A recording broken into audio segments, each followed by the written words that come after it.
The year is 1865. In Great Britain, the mid-19th century was the height of the Industrial Revolution. Machines, factories, smoke, and dust. In just a few decades, the world had lost its color, its traditions, and its whimsy. It's something that later fantasy authors like Tolkien would try to reinstill into his fantasy epics. But Tolkien wasn't the first. That prophet and his origin story begin on the River Thames, July 4th, 1862. Lewis Carroll, whose real name was Charles Dodgson, his friend the Reverend, and his three younger sisters were out one summer day. Charles was a mathematician, logician, photographer, and inventor. He was exactly the prototype man for a new industrial age. While on the boat, the little girls begged Charles for a story, and so he made one up then and there. No plan, no outline, no preparation. Stories weren't like math. There were no limitations and no impossibilities. And so, off the top of his head, he spewed out a story of a girl who fell down the rabbit hole into a strange world of talking animals, puzzling riddles, and adventures of the strangest kind. After finishing his tale, the little girl Alice, whom Alice in the story is named after, begged for it to be written down so she could read it over and over again. But what began as a personal gift for one child soon blossomed into a gift for every child in the country. For Charles's friends, after seeing the potential in his story, begged him to publish it. And so he did, expanding the story and publishing it in 1965 as Alice's Adventures in Wonderland. But what none of them could have expected was how much impact this short little children's book would have. Like the strict, reason-obsessed world that they came from, children's stories at the time were made with one intention: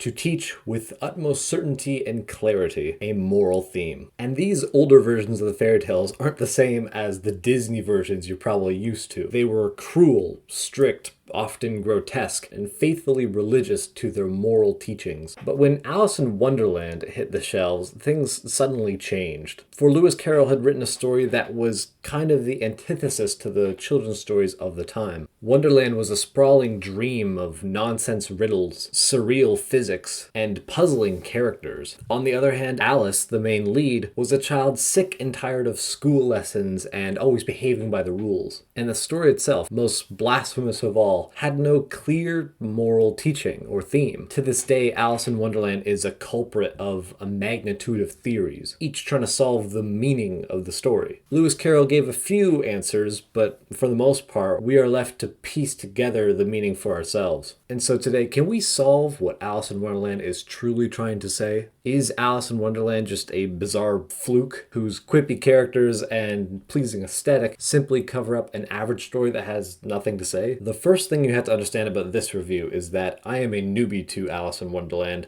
Totally. I have never seen any of the movies, not even the Disney one, and of course haven't read the book before. Because I'm pathetic. Somehow I had never been spoiled the actual storyline of Alice in Wonderland, despite knowing all the pop culture references. But regardless, this was a strange reading for me, as you might expect for someone going in as a newbie to Alice in Wonderland. And it was surprising from beginning to end. So everyone knows the story's opening. At least the scene where Alice, bored from watching her sister read a pictureless book, sees a white rabbit with pink eyes flee past her in a hurry, muttering in a panic about being late for something. And it's funny because the narrator at first says that Alice didn't think anything strange of it until she saw that the guy had a little pocket watch, which rabbits are not supposed to have. When the rabbit goes down the rabbit hole, Alice follows him out of curiosity, abandoning her sister and entering Wonderland. Come to Wonderland, Alice. It's a classic opener that gets right to the point quickly. But to be honest, I wasn't expecting the moment of entering Wonderland to happen right at the beginning. I was kind of expecting there to be a little bit more of a character setup, a build-up as most of these fantasy books do. But this one, children attention spans get this straight into the story as fast as possible. Thankfully, Lewis is a good enough storyteller to realize that we do need some characterization for Alice pretty soon. And so when Alice falls into the hole, she doesn't just hit the ground immediately. The hole is immensely long, and she falls for so long and so slowly that she has plenty of time to reveal her character to us. About the other side, where people walk upside down. This section was one of my favorites in the entire novel, with Lewis fully realizing the main character in such a short period of time. This scene alone, with Alice's delightful inner monologue, the narrator's occasionally judgy remarks about what she's thinking about, and just the insanity of what's happening on the page, is the perfect opening pitch for why anyone should read Alice in Wonderland. Children during this age were told that obedience and logic will get them rewarded. But unlike many other child characters who are sometimes portrayed as like perfect little servants that can do no wrong,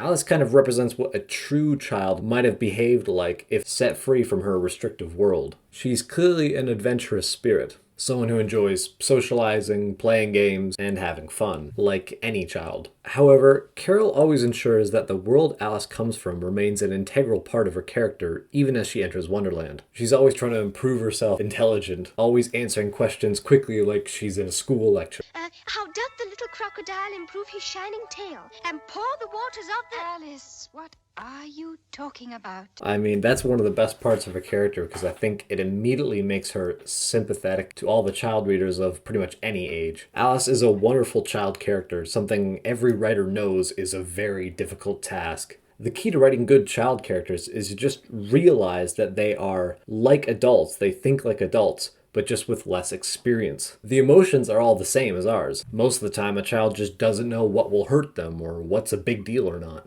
And thankfully, Carroll succeeds in making problems that Alice has genuinely feel terrifying to her, even when they entertain us. She's sometimes annoying, sometimes adorable, sometimes thoughtless, and sometimes pretty competent. I love Alice in this book as our main character. She's perfect for the role. And she's probably the number one constant that continues to make this book entertaining throughout. But can we say the same about the other characters? It's difficult to really judge them because everyone knows the characters of Alice in Wonderland. It seems like every side character in this book is like iconic and just a part of pop culture at this point. And that's even more interesting when, in reality, the characters are very thinly developed, or they're mostly given an interesting idea, a quirky personality, and a fun, memorable design. It would have been easy to give Wonderland a bunch of kooky characters that all feel relatively the same, but he does well to make each side character feel like their own sole self. The White Rabbit feels like a critique of bureaucratic yes-men, the Queen of Hearts seems like a mockery of certain royal figures, and the Cheshire Cat, easily the best character in my opinion, has a lot more to him than meets the eye. After all, he doesn't really see her as something overly strange, whereas the rest of the characters kind of treat her like some anomaly. And most importantly, he's the one that says the famous line, "We are all mad here." And so while I do enjoy pretty much every piece of characterization in the story, the book is ultimately too short for them to grow beyond that initial cool idea stage. The world building of Wonderland is another one of those impressive elements of the story. He was clearly an ideas man, because the creativity it takes to come up with some of the things that he put into this book really takes a lot of skill. They're all so visually memorable and iconic at this point. Every kind of rule, or unrule I should say, really works well for both making it fun and exciting for a child, but also kind of coherent to an adult reader. Mushrooms that make you bigger and smaller, a caterpillar smoking a hookah, and royal guards just being cards. I like the strong simplicity of all these ideas. Every idea about them has like a visual element that makes them stick in the mind really well. What I'm trying to say is the atmosphere and the tonal consistency is really masterfully handled here. It could have gone too far sometimes. It could have been too plain sometimes. Usually it's not. He usually sticks it right in that line, the perfect balance between insanity and believability. And honestly, the Disney animated movie, which I've only seen clips of and were obviously in my mind as I was reading this, might have actually done a better job at the atmosphere of the story. Just because it has things like the music, and the animation is absolutely a feast, just eye candy every scene. And what surprises me most about this book is that there's only one sequel to it. I know later in this great fantasy reading journey we have Oz, which has 25 different books that you could read. Wonderland only has 2, and that really surprises me. Because honestly, this first book within the series, feels more like just an intro to the world rather than an actual narrative. It feels like this is the intro to the world, and then you'd have 4 or 5 other books that are a genuine plot progression stories to it, but it's just not the case. And maybe that's why I am going to be a little bit more harsh on the plot in this book than some other people might be. In stories, the way you structure your story is usually by following what we call an A plot, and then occasionally branching off into relevant B plots. However, Alice in Wonderland doesn't seem to have A or B plots. Alice basically goes from place to place, talking to one new character after the next, and then moving on or being forced to move on by some strange occurrence. The story is structured like bite-sized vignettes, which I suppose would have been really good for a child's nighttime reading.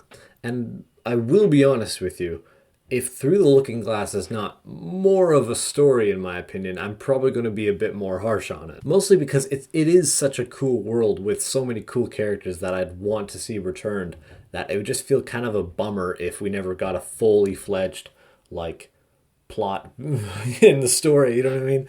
Additionally, I also think one of the problems with the book is the lack of tension. Sure, it's a children's story, so I understand why I may not want to have like horror vibes going into it, but there's never really a point where it feels like Alice is in danger. Even the Queen of Hearts, whose entire personality in this story is to cut off their heads, is revoked of any tension she might have had because no one actually takes her that seriously. As far as the street's concerned, she's a joke.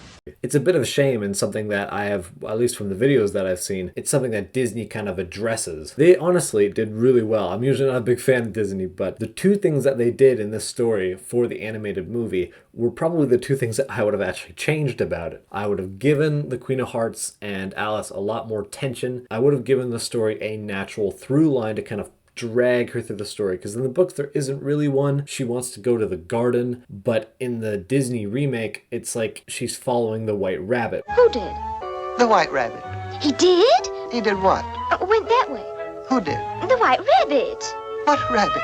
And I think it's truthfully what this plot is lacking. It's not that there's no events that happen, it's that there's no cause and effect between them. They just kind of spur of the moment, we're in another place. Next chapter, we're in another place, you know? Although even if it is plotless, it is mildly entertaining for the majority of the book. I'd say the only parts where my mind was really kind of like, this needs to move on a little bit quicker, was the house scene and the mock turtle scene. Specifically as the mock turtle scene is happening near the end of the book. And I thought, you know, if there's one place where this book's going to kind of ramp up the urgency, it's going to be the ending. But it honestly never really does. So the ending is a bit of a letdown for me. The progression was stunted by the mock turtle scene, and all the threat that could have been there was messily handled. I get that's not what the story's about, but would it have been any worse if it was included? The beginning of the book, where Alice falls through the ground and enters the many doored building, that was actually a bit exciting and a bit more tension filled because it was so new and she was reacting to all these kind of strange things that were happening to her. But it never really reaches that intensity again, which is a problem because that's the first 5% of the book. The ending, without spoiling it, kind of rushes its execution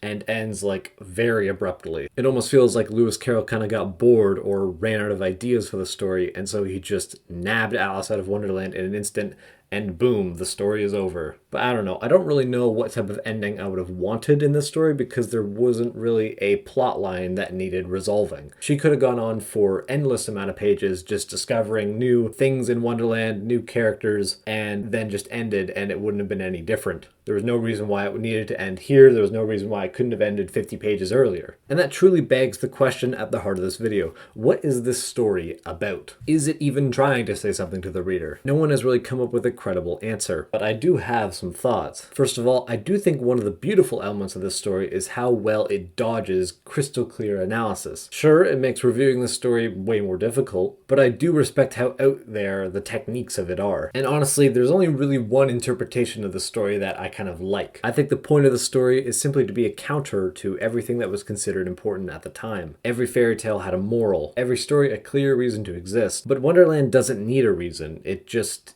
is. And while I am of the opinion that Lewis Carroll intentionally, whether conscious or subconsciously, refused to make the story mean anything, I am going to give a few of my thoughts on a few of the bigger ideas. First of all, I think if you were to say the story was about one thing, it would be about growing up. Alice, our young heroine, clearly represents the average child reader of the story during this time. A young girl who will soon grow into adulthood, responsibility, more school lessons, and enter into a less colorful, less peaceful world. And Wonderland, for all its whimsy and enchanting characters, is confusing, full of rules that don't make sense, riddles with no answers, and people who are rude to her when she doesn't understand the ways of the world. Really, I didn't think that. But that's the point. If you don't think, you shouldn't talk. And I think it's commentary on the truth of the adult world, that despite all of our egos and portraying how the world should be, it's just as ridiculous as Wonderland is most of the time. It's the same way some people think of other cultures across the world that look strange and act different than the world they're used to. We go to new places, judge them for their practices, and pretend we know all the answers,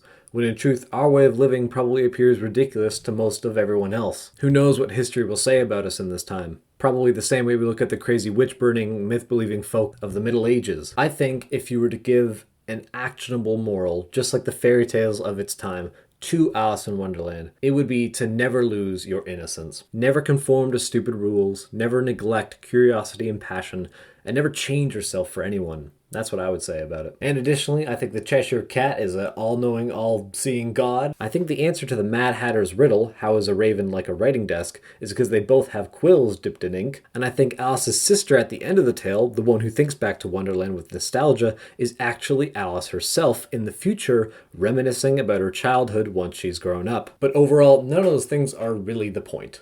The point is the writing. Yes, the prose. My God, how boring.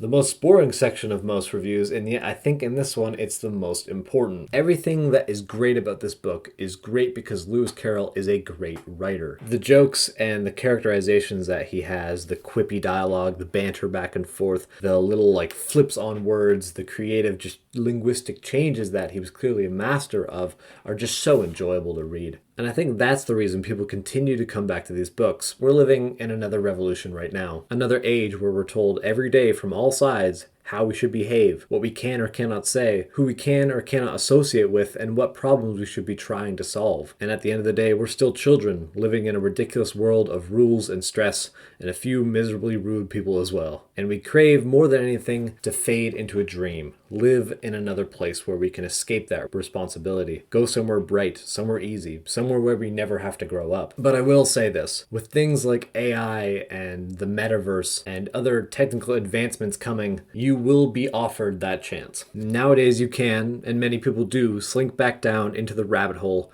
and escape the hardships of their lives. And maybe that rabbit hole does exist and Wonderland is real, but a lot of the times it is just a dream. And like Alice, I think what we have to learn as a society is how to wake from that dream. Big or small, smart or dumb, mad or matter. We must all learn that even if the world is hard and confusing and full of people we don't like, and maybe sometimes doesn't appear as colorful as we want it to be, we still have to venture through it. So what do you think? As I go through the Great Fantasy Reading Challenge, attempting to read every single major fantasy series in chronological order, Alice in Wonderland was one that I was most anticipated for in the pre-Tolkien section. And even if I have one more book left to go, this is a fine start. It changed fantasy forever, wasn't too long, and was enjoyable to read. And that's a lot more than most fantasy books can say. Although, is it a masterpiece? I don't think so, personally. Because of the plotless nature of it, the lack of depth for the side characters, and the missing tension that I do believe could have been successfully added in, I am giving Alice's Adventures in Wonderland a 6.0, just barely getting its 4-star placement. How do you like this one? The next chronological book in the Great Fantasy Reading Journey is Through the Looking Glass, the sequel to this one in 1871. If you would like another review for that, tell me in the comments and I will get started on it right now. But for now, like and subscribe, and I will see you later. Ciao.